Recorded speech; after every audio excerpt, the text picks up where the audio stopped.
Here is our sit-down with Georgia head coach Kirby Smart. Georgia head coach Kirby Smart here, day 3 of SEC Media Days. You're coming off a national you're coming off a national championship, yeah? Oh, I've heard. Okay, so you remember that. I don't remember much, but they tell me that. We were there. We were there in Indianapolis that night, and confetti's raining down on you. Then you come back out on the field afterwards, be in the locker room, do some post-game stuff, and I'm sure it's been a whirlwind since then. You had to have grown up thinking about what it'd be like to win a national championship at Georgia. Assistant coach, turn into a head coach. A lot of folks say, man, you build that stuff up in your mind, but then it's like drinking the success from a fire hose. You don't ever really get to settle down. Does it feel like you thought it would feel? I'm not sure that anything will ever achieve what you think that is. You know, there's moments out on the field after the game that several coaches were like, man, is this relief or is this excitement? You know, and there's a fine line between relief from, oh, we won it, versus excitement, which we won it. You know, and there's a fine line between that, and I think it's tough as a head coach because the minute we win it, I'm thinking about what we got to do next year to be the best football team we can be, and you don't let yourself enjoy it. It's something you look back on when you finish. You had the benefit of having been on championship teams before, and from the outside, we always heard those stories about the next morning and about those meetings and about we got to get the team to win this thing again next year. So you had plenty of time to think about that and your own preparatory methods. How did you carry that out? Did you feel the sense of lighting a new fire immediately, knowing that you got to guard against complacency? Yeah, I felt the sense of urgency. What I didn't do was have a staff meeting the next morning like we did in Pasadena one time. Oh, man, Coach Saban's the best. We had a staff meeting the next morning about everything we did wrong against Texas, and you knew you were on the way to winning another one. But we didn't have a staff meeting the next morning, but we certainly were gearing ourselves towards that February signing date, the portal, who's going to be available, how are we going to make our roster better. I mean, there were so many things going on after we won it. You know, we didn't have a kid go in the portal until after the game, but we had 8 or 9 kids that we knew were going in, so you have to be ready to replace those guys, and that's critical. And I think the timing of that is tough. That's what makes college football coaching almost impossible now because the calendar doesn't fit the schedule. So when that game ended, for us, it was relief, joy, excitement. We better get to work because we're going to lose some guys, and we got to find some more guys. A lot of coaches obviously are talking about portal and NIL. You can't talk about one without the other, sure. Or at least I can't. Mm-hmm. And people have different philosophies on it. One of the things that I've heard recently, we had Coach Saban in here yesterday, a number of guys off the record keep saying, man, who's protecting the players?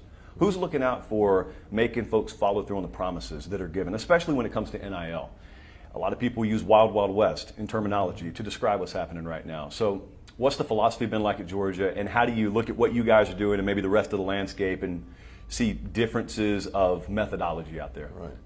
I don't know enough about what other people are doing, and I try really hard to focus on what we're doing because I've always thought you can only control what's in your environment, and I want to do the best job of presenting what we have to kids. And let's be honest, let's be careful because it's easy for me, and I've been that guy on the soapbox, killing NIL and saying this is terrible, this is bad for our game. There are parts of it that are bad. There are also parts of it that are really good, and probably more good than bad. We only talk about the bad. I got a young man, Dan Jackson, who walked on at University of Georgia, who's now one of our starting safeties, who is getting his college education paid for as a walk-on because he's getting NIL money. You know, I got a young man that has a sick father with dialysis at home, and he's using NIL money to help pay for his dad's dialysis that otherwise he'd have to go home and work if he didn't have that opportunity. So there's some really good things that are happening. It's the abuse, right? It's the abuse and the pay for play that concerns everybody for when a guy's trying to make a decision on where to go to school. It's almost impossible to monitor, you know, and I feel like where we have been an advantage from Georgia, what I worry about, we got 95 guys that have NIL deals. I rival that with anybody in the country. Okay, I'm not going to sit and brag about a total number, but I'm going to tell you we got 95 guys. We've got a defensive lineman last year that made more than anybody. He was a feature player. Got a corner that makes more than any other corner. Got a tight end that makes more than any other tight end. But the total number is not what's important. It's the opportunity these guys have to capitalize on name, image, and likeness the right way. But they all earned it by being pretty good players before they came into that. A lot of people look at the head coaching job at Georgia and they say, man, if I had the head coaching job at Georgia, I'd never have to leave the state. That place is just loaded with talent. And you guys take a healthy amount of in-state talent, but you also still utilize kind of a regional to even a national recruiting strategy. How do you develop the philosophy? A lot of people look at it and say, why does he leave the state? A lot of people need to look back no further than January and say what he's doing is working. Right. So sometimes guys get out of state, but then you're recruiting nationally anyway. So how do you develop that philosophy? Well, the first philosophy is take care of home. If I could do things in the state and not have to leave, I would certainly do that. But the state doesn't necessarily supply the perfect what you need. So when you go to the grocery store, you got to know what you need, right? I'm going to buy this, this, or this. Well, I might need an offensive tackle, and it might be a down year at offensive tackle in our state. So I got to go outside. What our state does is puts out really good football players. That's evidenced by the draft last year, where we had 30 players that played high school football in the state of Georgia drafted. That's incredible for the population we have. So you say you shouldn't have to leave. But you're not going to win them all. And in today's day and age, these kids, they can see and do things in Texas from Georgia. So they have an opportunity to go. But guess what? We can go to Texas too and get an A.D. Mitchell. We can go to California and get a Brock Bowers or a Kendall Milton. So you have to recruit nationwide because you don't know what your state's going to supply. But I don't want to be flying over a kid like Eric Stokes to go all the way to California when he's 30 minutes down the road. How big a believer are you in utilizing doubt outside or disrespect outside, or is it all about internally? If we take care of business, doesn't matter what anyone says. Because even coming back from a national championship, you got a quarterback in Stetson Bennett, and I crack open the preseason magazines, I don't see his name, and I don't think that's list nowhere. I mean, I'll see all these lists, and I'm like, man, you talking about a total disrespect for a guy that's played pretty good football. Okay, and I agree with you. I come here and I don't want to get on a soapbox about it, but you know what? He just keeps disproving everybody. And he's an incredible leader. And I hate it for him because his road is an interesting story in and of itself. This guy's never been the number 3, the number 2, the number 1 until this last year. And look what he's done. He's led a team to a national championship. Yeah, we had a tremendous defense, but that guy made plays. He made plays in the playoff with his feet and his legs. He made incredible throws. And, you know, they're going to continue to doubt him. I think he understands that, but he's a great story and he's a great kid. Do you guys do exactly what you want offensively? I know the point's to win games. The point is to put points on the board, though, as well. If you could just snap your fingers and do exactly what you guys want to do in terms of philosophy offensively, is this what it looks like, or is it evolving? Do you eventually want to stretch the field more? How do you ultimately want to go about offensive football? You said it. I want to score points, and I want to be explosive. And to do that, you got to have explosive football players. You got to have healthy, explosive football players. So we feel like, or at least I feel like with Coach Monken, we've added an NFL dynamic, free release back, 5 out, ability to do multiple things.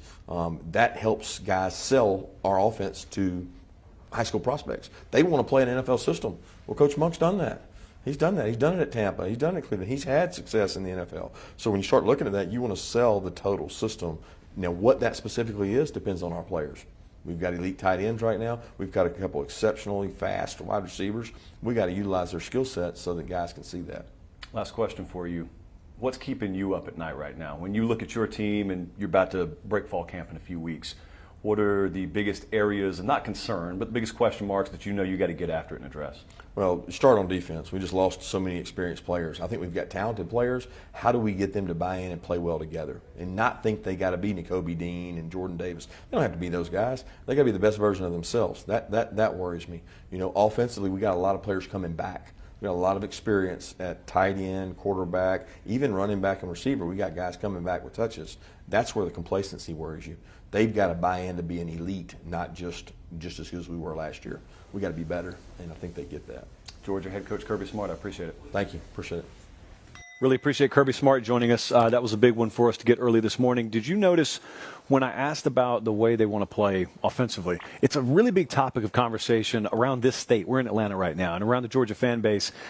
I mean, they just won a national championship, so it gets no better than that. That's the mountaintop. But if you just look down the road overall, a lot of the teams they recruit against, they have more proven offensive products, shall we say, to offer recruits. Kirby just mentioned that. He said we need explosive football players in order to ultimately do what we want to do offensively. Now, healthy, explosive football players, that's another prerequisite he put on it. And the fact of the matter is, I think for a couple of years now, from the time they brought Todd Monken in there, I really think they wanted to do different things offensively. I think they thought with JT Daniels at quarterback, they were going to be able to be that last year. And as it turned out, it wasn't that way. That didn't mean they couldn't win. But it still could also be two things are true at the same time. It could be that's the way they had to do it last year. And ultimately, I think they want to maybe shift it a little bit more. They don't have to become Alabama of the Eastern Division. what they did last year ended up beating Alabama, and what they did was plenty good enough. I do think that they want to add a little bit more balance and explosivity into that passing game. I think they'll do that. That's why I think down the road, the 2025, 2026 Georgia Bulldog teams will make you look back on 2021 and say, wow, they won a title that year, but look at how different the offense looks now. So appreciate Kirby Smart there.